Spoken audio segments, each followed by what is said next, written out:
नमस्कार दोस्तों, आप सभी लोगों का स्वागत है मेरे YouTube channel Prakash Yadav study centre में एक नए वीडियो के साथ। तो फ्रेंड्स, आज के इस वीडियो में हम जानने वाले हैं संख्या पद्धति क्या है, अंक और संख्या में क्या अंतर है, मूलतः संख्या कितने प्रकार की होती हैं। तो फ्रेंड्स, कक्षा 9 की यह गणित है, अध्याय 1 संख्या पद्धति।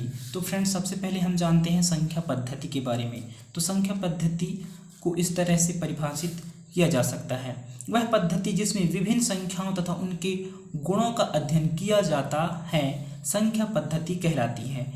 या हम इसको इस तरह से भी परिभाषित कर सकते हैं, किसी भौतिक राशि के परिणामों को बोध कराने के लिए जिस पद्धति का प्रयोग किया जाता है संख्या पद्धति कहलाती है। एग्जाम्पल फॉर, यहाँ पास उदाहरण के लिए पेन है।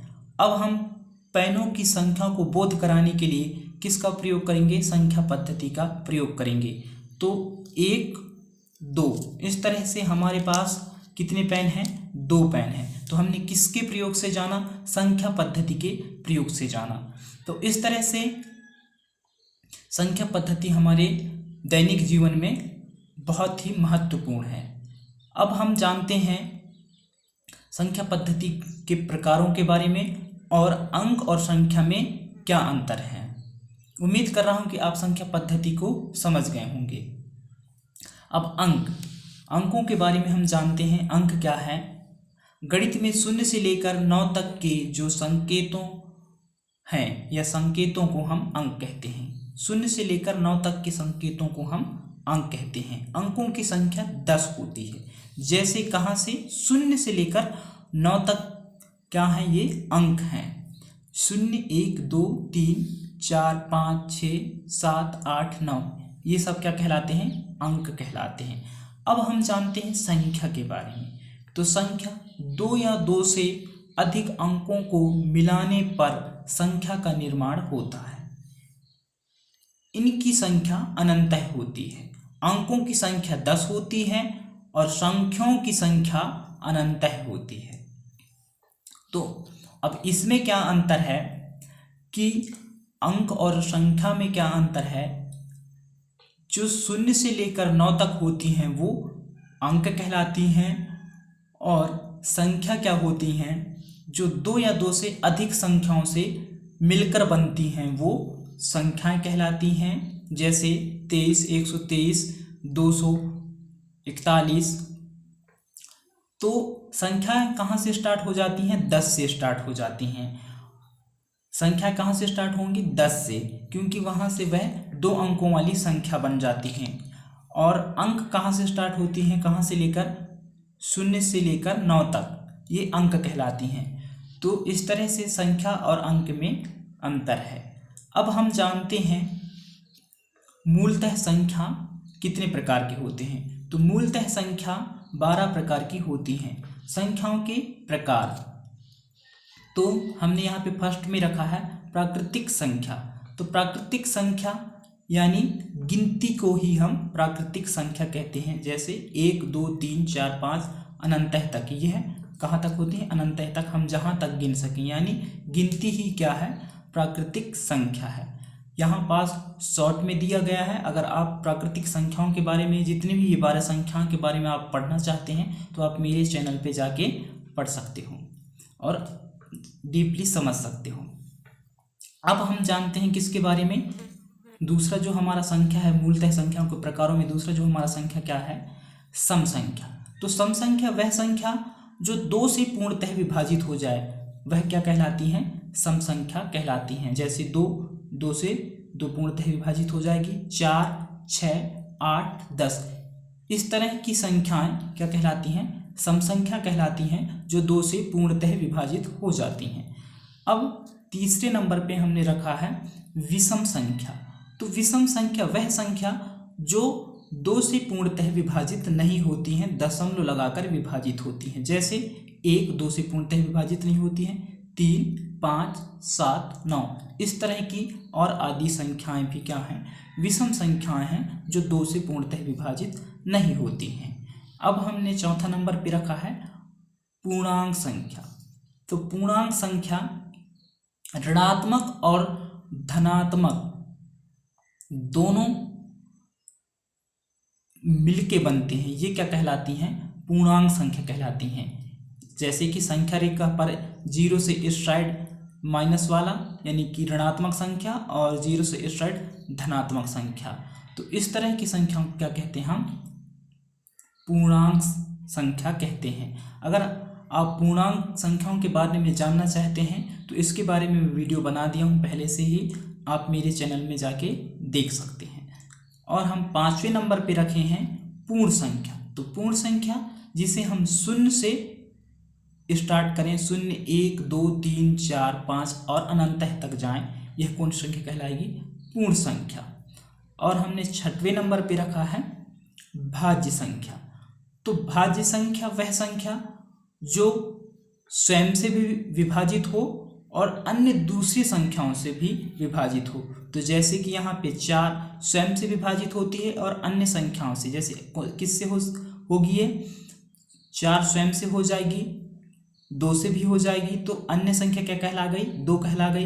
वैसे 6 8 9 12 इस तरह की संख्याओं को हम भाज्य संख्या कहते हैं, जो स्वयं से भी विभाजित हो जाए और अन्य दूसरी संख्याओं से भी विभाजित हो जाए, तो वह भाज्य संख्या है। 7वें नंबर पे हमने रखा है अभाज्य संख्या। तो अभाज्य संख्या वह संख्या जो केवल स्वयं से या एक से विभाजित हो, जो केवल स्वयं से या एक से विभाजित हो। तो 2 स्वयं से विभाजित होगा, यह तो सिर्फ वह एक से विभाजित होगा। 3 5 7 11 इस तरह की संख्या क्या है? अभाज्य संख्या है, जो केवल एक व स्वयं से विभाजित होती हैं। 8वें नंबर पे हमने रखा है सह अभाज्य संख्या। तो सह अभाज्य संख्या को थोड़ा सा समझ लेते हैं। यहाँ पे दिया है 5 7 कोष्टक के अंदर, और कोष्टक के अंदर यहाँ पे दिया है 2 3। तो सह अभाज्य संख्या को समझ लेते हैं। चलिए यहाँ पे मैं समझा रहा हूँ। तो सह अभाज्य संख्या क्या है सबसे पहले बता रहा हूँ, उसके बाद आपको मैं यहाँ पे हल करके समझाऊंगा।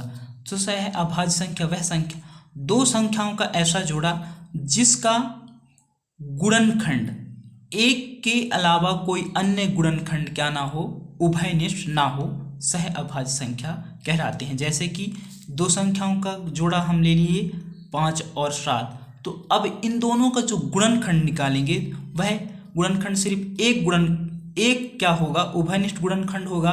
उसके अलावा 5 और 7 के जो गुणनखंड होंगे अलग अलग होंगे। तो इस तरह की जोड़ों को हम सह अभाज्य संख्या कहते हैं। चलिए थोड़ा सा मैं समझा देता हूँ। जैसे कि यहाँ पे हमने 5 का गुणनखंड निकाल रहे हैं, तो 5 एकम 5, और इसको ये तो कट गया, लेकिन एक को भी हम काटेंगे तो 1 एकम 1। इसी प्रकार यहाँ पे हम 7 का गुणनखंड निकालेंगे तो 7 एकम 7, और 1 को भी काट देते हैं, चलो तो 1 एकम 1। तो देखिए 5 का गुणनखंड क्या है, 5 गुणित 1, और 7 का गुणनखंड क्या है, 7 गुणित 1।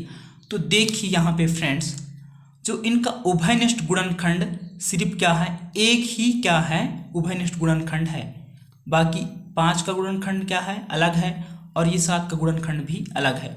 तो ऐसे दो संख्याओं का जोड़ा जिसके गुणनखंड सिर्फ केवल एक ही उभयनिष्ठ हो, बाकी के गुणनखंड क्या हो, अलग हो, भिन्न हो, ऐसी दो संख्याओं के जोड़ों को हम सह अभाज्य संख्या कहते हैं। जैसे 2 या 3। अगर आप इन संख्याओं के बारे में जानना चाहते हैं तो आप मेरे चैनल पे जाके इन संख्याओं के बारे में पढ़ सकते हैं, या किसी और के चैनल पे जाके भी पढ़ सकते हैं। अब हमारा अगला संख्या क्या है, परिमेय संख्या। तो परिमेय संख्या क्या है, वह संख्या जिसे हम बटे के रूप में लिख सकें, या भिन्न का रूप में हो, या p बटे q के रूप में लिख सकें, वह कौन संख्या है, परिमेय संख्या है। जैसे वर्गमूल 4, 7 बटे 5, 2 बटे 3, ये सब क्या है, परिमेय संख्या है। आप इन सभी संख्याओं के बारे में पढ़ सकते हैं मेरे YouTube चैनल में जाके, या फिर किसी भी के चैनल पे आप जाके पढ़ सकते हैं। यहाँ पे मैं शॉर्ट में बताया हूँ। अपरिमेय संख्या ऐसी संख्या जिसे हम बटे के रूप में नहीं लिख सकते या बटे के रूप में नहीं होते हैं, वह अपरिमेय संख्या कहलाते हैं। जैसे वर्गमूल 5, वर्गमूल 7, वर्गमूल 11, वर्गमूल 13, इस तरह की संख्याएं। अब आती हैं वास्तविक संख्याएं। तो वास्तविक संख्या क्या होती हैं?